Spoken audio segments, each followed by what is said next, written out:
From Dumerc, island hopping. Anyone can hold the helm when the sea is calm. Publilius Syrus panic buying during shortages is a classic example of human psychology driving herd mentality. Fear of going without, mixed with the belief that shelves might not be restocked quickly, makes it feel safer to overbuy than risk being caught short. The sight of empty shelves and other shoppers filling their carts to the brim with a sense of urgency can quickly trigger a collective stampede. In what must be one of the most predictable crises of the modern era, the leaders of Australia are currently grappling with an outbreak of preemption in the aftermath of the war in Iran. Prime Minister Anthony Albanese on Thursday urged Australians to avoid panic buying of petrol and diesel, which, he said, had led to shortages in some rural regions, and stressed the nation's fuel supply levels remain stable. The speed with which ample inventory goes bare often shocks management, both within the stores themselves and among those in government whose job it is to keep the calm. Australia is dependent on imports for about 90% of its fuel needs,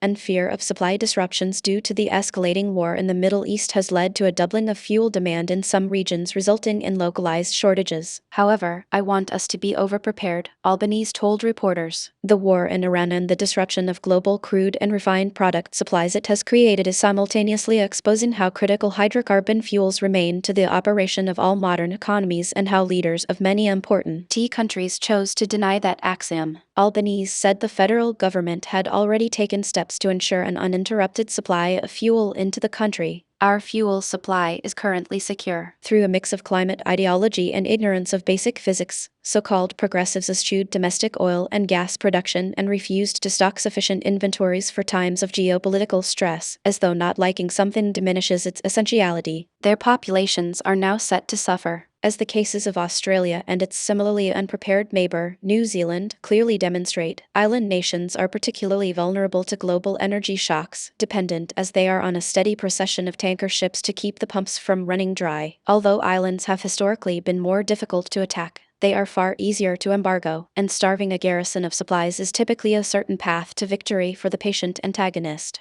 The U.S. famously demonstrated both sides of this strategy against Japan in World War II. Almost lost in the headline-grabbing events in the Middle East are two separate and developing island standoffs that are not getting the attention they deserve on an individual basis, and we believe nearly everybody is missing how directly related they are. In our view, Russian President Vladimir Putin and Chinese leader Xi Jinping are setting a trap for U.S. President Donald Trump, one that he looks all but certain to walk right into. If we are correct, World War III is about to take on a wholly more precarious dimension. Let's connect the dots weeks before they might dominate international affairs.